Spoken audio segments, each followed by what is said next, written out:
1 रुपयात शेतकऱ्यांसाठी मिळणारा पीक विमा जो आहे तो आता बंद होणार आहे। कृषी मंत्र्यांनी समाज माध्यमांशी बोलताना त्यांनी सांगितलं की मोठ्या प्रमाणात या योजनेमध्ये घोटाळा झाला आणि या योजनेची आता काहीतरी दुरुस्ती करावी, नाही तर मग ही योजना बंद करून नवीन योजना काही सुरू करायची असा विचार जो आहे कृषी मंत्र्यांचा सुरू आहे। या संदर्भात बोलण्याकरिता आपल्यासोबत काही शेतकरी आहेत भंडारा जिल्ह्यातील, आपण त्याच्याकडून जाणून घेऊया। काय सांगाल दादा, आपल्याला पीक विमा जे 1 रुपयात मिळत होता ही योजना आता बंद होणार आहे, काय सांगाल, नेमका तुम्हाला याचा लाभ झाला आहे का? आम्हाला याचा कधी लाभ झालेला नाही आणि आम्ही 1 रुपये पीक विमा काढलेला होता, 2दा काढला, परंतु एकही वेळ आम्हाला लाभ मिळाला नाही।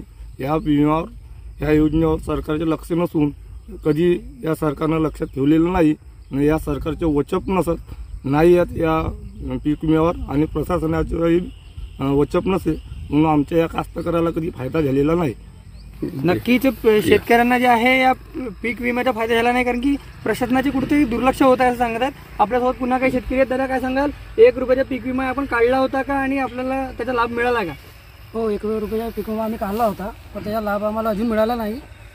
त्याच्याकडे आम्ही थोडा लक्ष दिला होता, लेकिन कसं आम्हाला काही समजलं नाही याच्याबद्दल, म्हणजे डॉक्युमेंट्स थोडी मोठी माहिती घ्यावा, कोणत्या विभागामध्ये घ्यावा याच्याबद्दल काही आम्हाला कळलं नाही ना, आम्हाला त्या पीक विम्यापासून आम्ही वंचित आहोत। नक्कीच आपल्यासोबत पुन्हा शेतकरी आहेत, दादा काय सांगाल, तुम्हाला झाला का लाभ? याचा लाभ अजूनपर्यंत कोणत्याही शेतकऱ्याला झाला नाही आणि चोलामंडळ जे कंपनी होती त्याचे प्रशासकीय अधिकारी येऊन सुद्धा त्यांनी शेतकऱ्यांना दिलासा देऊन त्यांनी अजूनपर्यंत कोणतीही त्यांना पाठपुरवठा करून त्यांना कोणताही लाभ मिळाला नाही आणि शेतकऱ्यांना फसवणुकीचं काम या सरकारने केलेलं आहे।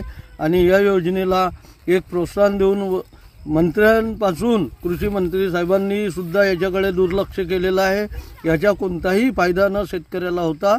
शेतकऱ्यांकडे लक्ष देऊन या सरकारने कोणता तरी या माध्यमानं चेंज करून आणि प्रोत्साहन देण्याचं काम करण्यात यावं अशी सरकारला विनंती आहे।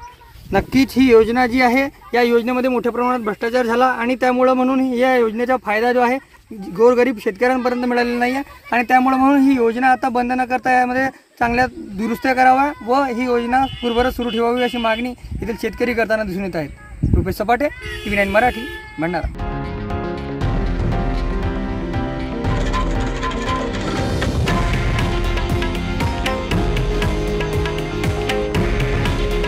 हे आहे देशातील नंबर 1 न्यूज नेटवर्क आणि आपण पाहत आहात TV9 मराठी।